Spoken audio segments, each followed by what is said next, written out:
Selamat berjumpa kembali, saudara-saudara yang terkasih, di kanal Forum 195. Kanal kita bersama untuk mengasihi, melayani, memuji, dan menyembah Tuhan kita, Yesus Kristus. Damai kasih Allah menyertai kita semua. Saudara-saudara yang terkasih, kita bertemu kembali di season 8, episode kedua. Di kesempatan ini kita bersama-sama melihat 3 buah contoh pencobaan iman yang dialami 3 tokoh di Alkitab, yaitu Abraham, Ayub, dan Yudas Iskariot. Khusus bagi Yudas, kita sendirilah yang nanti melihat apakah Yudas bisa kita katakan mengalami salah satu dari kedua hal itu, atau di luar keduanya. Di sini kita agak dibingungkan dengan istilah pencobaan dan ujian iman. Kita sudah memahami dari definisi yang sering kita dengar dari para pengkhotbah bahwa bila pencobaan lebih ditujukan pada upaya iblis untuk meruntuhkan iman, sedangkan ujian lebih mengarah pada penguatan iman. Khusus yang terjadi pada Abraham, Alkitab menyebutkan sebagai pencobaan juga. Padahal Alkitab juga bersaksi bahwa Allah tidak pernah mencobai manusia. Mungkin lebih baik kita meredefinisikan kembali atau mendefinisikan ulang bahwa kedua istilah itu sebenarnya sama. Hanya bila berasal dari Tuhan, tujuannya adalah untuk menguatkan iman, dan yang sebaliknya adalah hasil perbuatan iblis.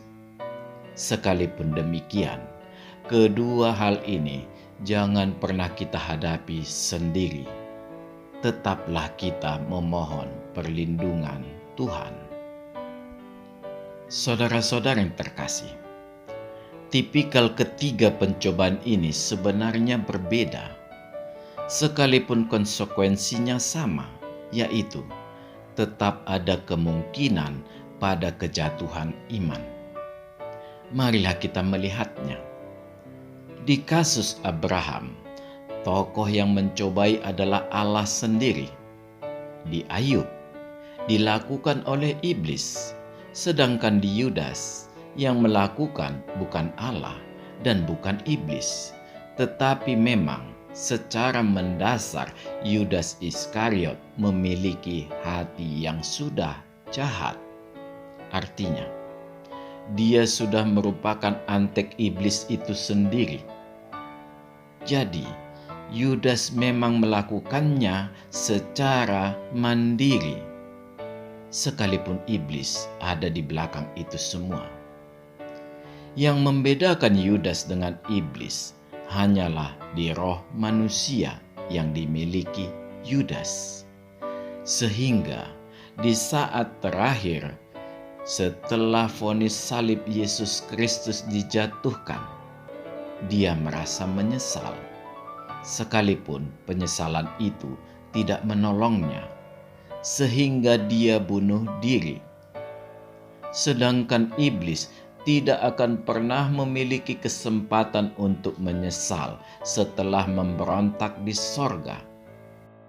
Karena secara esensi iblis adalah roh, sehingga sedikit saja noda dosa melekat pada esensi roh, maka itu akan merusak esensinya secara keseluruhan, dikarenakan seluruh rohnya menjadi terkontaminasi. Yang ini akan membuat iblis semakin rusak, serusak-rusaknya. Mengapa demikian? Ini dikarenakan iblis tidak memiliki kuasa mengatasi dosa, berbeda dengan Tuhan. Sekalipun esensi Tuhan adalah roh juga, tetapi segala-galanya di bawah otoritas Tuhan. Di samping itu, Roh Allah tidak sama esensinya dengan roh yang dipakai Tuhan untuk menciptakan iblis. Saudara-saudara yang terkasih, Abraham dalam banyak hal selalu patuh terhadap perintah Tuhan. Dia sangat memahami superioritas Tuhan dan dia takluk di situ sampai perintah Tuhan untuk mengorbankan Ishak anaknya tetap diikutinya. Semua kita tahu betapa hancurnya hati Abraham sebenarnya, dan kita bisa menduga dia bisa sudah melakukan pembohongan kepada istrinya yaitu Sarah ketika meminta izin untuk membawa Ishak ke Gunung Moria, tempat pengorbanan. Di sepanjang jalan, dia pasti mencari-cari apa jawabannya kelak kepada istrinya sekembalinya dari Gunung Moria tanpa Ishak. Dan memang kita tahu Abraham tidak sekali ini saja melakukan kebohongan, tetapi kebohongan-kebohongan yang dilakukan Abraham tidak bisa kita pakai untuk merendahkan dia. Karena kita di zaman ini sangat mudah mencap seseorang hanya bersandar pada kekurangan orang tersebut. Sebagaimana banyak pengkhotbah yang sedemikian garang mencap Petrus sebagai pengecut ketika dalam ketakutan 3 kali menyangkali Yesus, atau ketika dia tidak mampu lama berjalan di atas air, atau ketika dia di dalam keraguannya untuk bergaul dengan kalangan non-Yahudi. Yang jelas, Petrus sudah ditugaskan Tuhan untuk memegang kunci sorga. Pertanyaannya, bagaimana dengan kita? Apakah kita sudah merasa layak untuk mengemban tugas seperti Petrus itu? Marilah, kita jangan dengan gampang menghakimi orang lain dengan berlaku. Kita selalu dengan cepat mengatakan segala penghakiman adalah milik Tuhan. Tetapi secepat itu juga kita sudah menghakimi orang lain. Kita sudah mengetahui ending pada peristiwa pengorbanan Ishak. Ya, memang Tuhan tahu Abraham akan tetap patuh kepadanya. Dan pencobaan ini meningkatkan kualitas iman Abraham. Tujuan Tuhan di sini adalah memberi contoh yang tercatat pada sejarah yang berlaku untuk semua umat manusia. Saudara-saudara yang dikasihi Tuhan, tokoh kedua adalah Ayub. Di dalam benak saya, Ayub inilah tokoh yang mewakili manusia zaman sekarang. Ayub adalah tokoh yang teratur logika pikirnya. Semua harus masuk di nalarnya, sekalipun bentuknya adalah perintah dari Tuhan sendiri. Di sini Ayub memberi pengajaran kepada kita semua betapa dalam logika pikir Tuhan. Dalam peristiwa Ayub ini, pencobaan bukan berasal dari Tuhan, tetapi langsung dilakukan iblis sendiri setelah meminta izin kepada Tuhan. Tuhan juga sudah tahu Ayub tidak akan jatuh ke dalam pencobaan, sekalipun Ayub memiliki konsep berpikir logis. Kepasrahan Ayub hanya terlihat dari kalimat, Tuhan yang memberi dan Tuhan yang berkuasa mengambil semua. Sekalipun demikian, Ayub tidak berdiam diri dan dia melakukan pembicaraan dengan Tuhan tentang mengapa Tuhan melakukan itu semua kepadanya. Hal yang sangat manusiawi dan logis, karena di mata manusia dan di mata Tuhan, Ayub adalah orang benar. Dalam diskusi yang sangat panjang, Ayub takluk dan dia menerima keputusan Tuhan. Dari sini kita semua dapat melihat bahwa Tuhan kita bertanggung jawab terhadap apa yang dilakukannya. Dan Tuhan sangat fair dengan mengizinkan kita untuk memuaskan segala pertanyaan yang ada di benak kita. Tuhan hanya ingin memperlihatkan bahwa rencana yang diberinya untuk kita akan jauh lebih baik dari apa yang sudah kita rancang. Saudara-saudara yang dikasihi Tuhan, dari dua tokoh yang pertama ini, Alkitab mempersaksikan dua tipikal manusia yang memperoleh status orang benar di dalam segala kekurangannya. Yang pertama adalah Abraham, yang mematuhi setiap perintah Tuhan dengan segala cara yang ditempuhnya. Tujuannya hanya satu, mengikuti perintah Tuhan. Dan inilah yang membuat dia disebut sebagai bapa orang beriman yang tanpa banyak pertanyaan dan cenderung membabi buta. Hasilnya, iman Abraham menyelamatkannya dan sekaligus memperlihatkan bagaimana cara beriman yang seharusnya dan menjadi panutan bagi seluruh manusia di muka bumi ini. Tipikal iman bagaikan Abraham ini sudah amat sangat sulit kita temukan di saat sekarang. Tokoh kedua adalah Ayub, yang merupakan representasi dari manusia zaman sekarang seperti kita ini, yang hidup di dalam realita-realita di hadapan kita. Bila dahulu Tuhan langsung berinteraksi dengan manusia, bahkan bila diperlukan dengan penampakannya, maka di zaman kita sekarang, di zaman kasih karunia, Tuhan sudah menghidupkan mata batin kita, sehingga mata batin kita sudah langsung bertemu dengan Allah, yaitu Roh Kudus yang berdiam di dalam diri kita. Bila di zaman sebelum kasih karunia, kita lebih banyak menabrak-nabrak, tidak demikian dengan di zaman kasih karunia ini. Mata batin kita yang dihuni Roh Kudus sudah terlebih dahulu mengingatkan kita sebelum menabrak. Keberadaan Roh Kudus ini yang sangat banyak tidak kita sadari.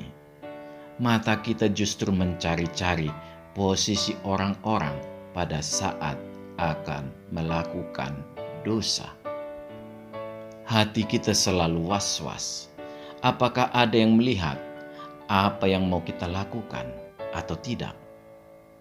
Pada suatu waktu, ketika iman kita semakin dewasa, kita akan sampai pada posisi kita sudah mampu mentertawakan diri kita sendiri di dalam sebuah keteduhan hati pada saat kita sadar ternyata bahwa kita lebih mewaspadai CCTV yang dipasang orang di sudut-sudut jalan daripada CCTV yang dipasang Tuhan di dalam hati kita.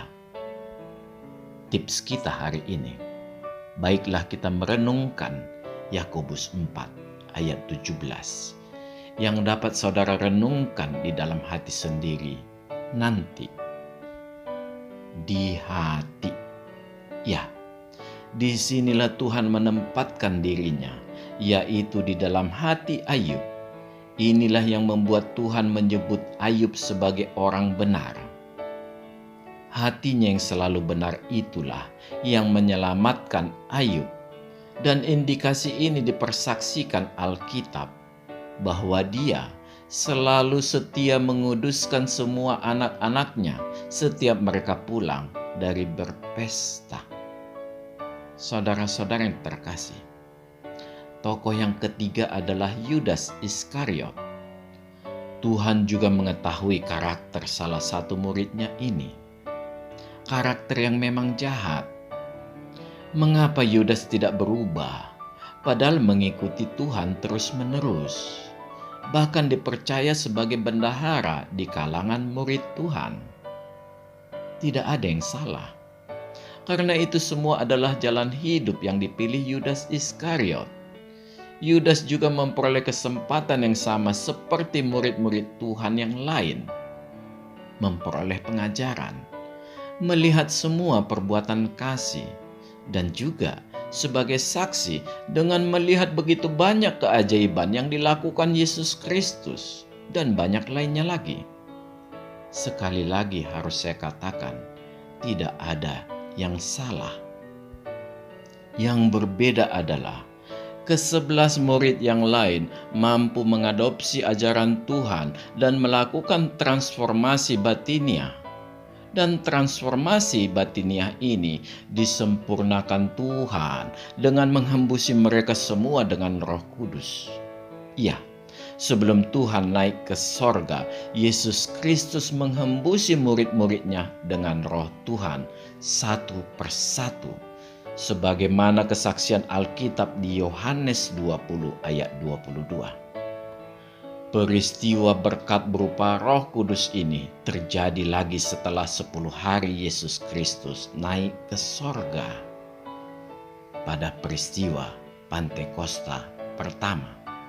Semua ini tidak dialami Yudas, artinya Yudas tidak memiliki berkat berupa karunia Roh Kudus. Yudas memilih jalan hidup batiniahnya sendiri tanpa peran serta Tuhan.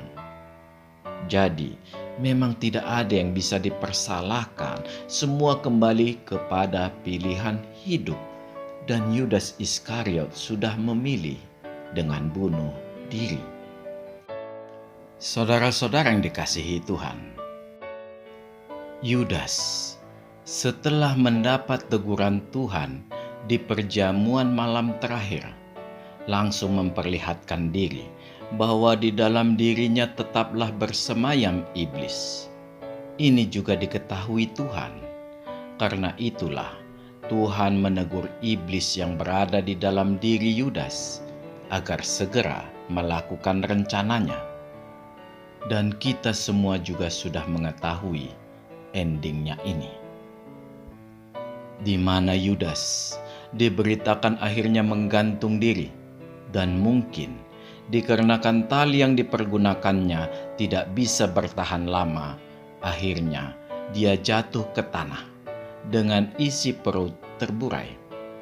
Banyak orang bertahan bahwa Yudas tetap masuk sorga dikarenakan dalam tanda kutip Yudas berjasa. Oleh karena dialah terjadi peristiwa salib. Kita tidak boleh memiliki pemikiran seperti itu. Peristiwa salib dari mulai kitab Kejadian 3 ayat 15 tentang hukuman kejatuhan manusia ke dalam dosa tidak pernah menceritakan bagaimana kematian juru selamat. Bahkan seluruh kitab Perjanjian Lama juga tidak pernah menyatakan itu.